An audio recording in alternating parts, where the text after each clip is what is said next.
So we've been doing a few tests with the window air conditioners. That one and that one. It's one in our bedroom, and I got the projector on, got my laptop on,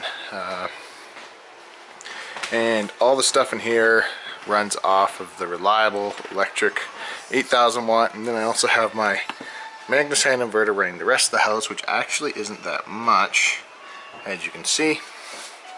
And we're going to go into the garage. I'm going to explain to you what I've been testing. Alright, so we're in the power room.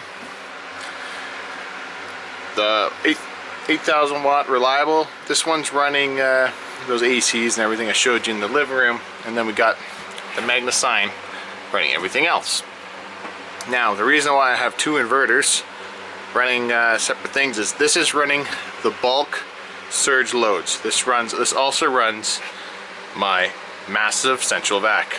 That thing takes a ton of power to start. This thing can take up to almost 4,500 watts just to start for a split second. Unless you have a soft start inverter, that's what this takes. The fan just turned on. Yeah, it's been working much better. One thing I noticed with this inverter, and I think it is a good thing, it's the same thing that this inverter has. When something hard starts, really hard, like this, if I have, say, window air conditioners running and I have a bit of load on this inverter and this starts up, it will start this up, but my window air conditioners, the compressor will stop spinning for a split second, then restart spinning again. And what happens is, that's a lock rotor, and it's just complete short. It's trying to spin, but it's not spinning, and that's what happens on this inverter as well. So, and it'll continue to run this vacuum while both of those AC units are trying to turn. So it's putting out a crap ton of power, and this thing will start drawing tons of power, and it still runs it. But I believe this now, different than my old one. The other one that I had would run it all. It would run that, it would run the ACs, nothing would kick out. But I believe this has an overload safety, or at least they lowered the overload on this inverter versus the old one. Because my old one, I never had an overload problem, never. It just ran everything. It ran everything, and then it got to the point where it overheated because I was running close to 8,000 watts through it. It's not cold outside. It's like 30 degrees every day. Today was actually 35. And it burnt out. But this one seems to protect itself. The second you go over what it can put out, it tries to soft start it. It tries to soft start it, and then it shuts down, or depends on the load. Eventually it soft starts until it starts up, or eventually it shuts down. But yeah, I've been pretty happy with it so far. So there is ups and downs to safeties on an inverter. It looks like they've made this a little safer, so it'll last longer. It's harder to blow up, but it does run a tiny bit less. So you take the good and the bad. This one does the same thing, big time. I love this inverter. This is a $3,000 inverter. This is a $1,000 inverter. I love this inverter. I love this inverter. Totally different type of inverters. This one will do the exact same thing this one does. This one can do 6,000 watt peak for like 20 seconds. So you can start a lot of loads on that. A ton. But it does the exact same thing. I'll be in my house. If the water pump turns on, the lights dim. Some of my lights turn right off, like I guess the lesser quality. I don't know why some lights will turn off and most of them will just dim, but some will turn off for a split second when the water pump turns on. And I don't even think the water pump takes as much power as this one does. This takes a ton of power. But I'll actually give you guys a quick demonstration. I can't actually. I have the ACs running in the house. And what happens is when they go lock, rotor, draw, I have them going through this power bar, because everything running off this inverter is only running off of it's temporarily hooked up through extension cords. It's not great, I know that, but it's only one circuit that I have running through this. Well, technically two if you count this, because this one is all in here and it goes to another circuit there. I have a circuit here. This runs everything in the garage and those two AC units. Those AC units take about 500 watts continuous each.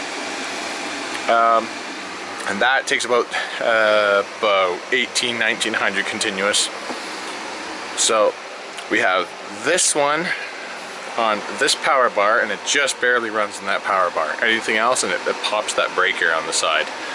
And then this power bar also has a breaker, and if you run too much through this also pops. I've had it pop. So what happens if you start that and the ACs are running, they both stop, they go lock, rotor, draw for a quick sec. It overloads this breaker because this is still outputting tons of power. Even though it drops, say it'll go from 120 volts, it'll drop to 100 volts or 89 volts or something like that, and then comes back up. That's enough to stop the compressors inside for a split second, and then it starts putting out full voltage again, and it blows this breaker. So, oops, sorry, just bumped the camera. But I got the same problem with this inverter. They'll both do the same thing now, where the old one of these, the old version, did not do that. But as you can see, you can overload it easier. The old one was easier to overload, where this one's got some safeties. And I've overloaded this one to the point where, like, I had a 15,000 BTU and two 5,000 watt BTUs, lock, rotor, draw on this, and this was limiting output. The lights in here dimmed so great, and then all my breakers and stuff blew, and then everything came back. This didn't shut off, so keep that in mind. Make sure you have everything breakered correctly, because it blew two breakers. Everything dimmed real great for a second, blew two breakers, and then came back on. So yeah, it's very hot in here. I'm sweating like crazy. Just wanted to share that, my experience with this inverter. I'm still very happy with it. Like, this can run what this can run, so we're just looking at reliability now. Can this last? I'm hoping it can last.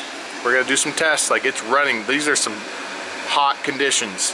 Even as long as you keep this thing in the shade, you're not gonna get much hotter than this. Like I said, it's 35 Celsius today, so that's getting close to 100 degrees. I'm sure some climates are gonna be hotter, like 110, but it's been doing a great job. It's still the fans turn on and off as long as you're not taking more than like around 3,000 watts. After that, I think they just pretty much stay on. You got to keep on these fans. If these fans were to fail, you should check the inverter every day, like once a day. Are my fans working? Yep, they're all working, because they are running non-stop if you're going over 3,000 watts continuous. And once a fan goes, like if this fan goes, this is the output. That's the most important fan right there. So if that fan went, you would want to replace that one immediately. Same with this thing. Like, the fans have been coming on quite often. It's quite warm. Actually, this one's a lot warmer than this one is. But this one, the fans turn on less. But I don't know. I'm not sure that's a great thing. I guess that they're banking on keeping the fans good longer. For these, the fans will have to be changed maybe after a year or two. Have to change the fans. But I mean, the fans are worth what, like $2 each? Maybe $3 each at the most. So anyways, just an update. My tests I've been doing made okay power today. It was super hot, and we had some thunderstorms and stuff come through, just super humid and hot. Yesterday we made 26.6 kilowatts between the two, and today is less. Today is only what, 22.9 kilowatts between the two. So definitely made more power yesterday.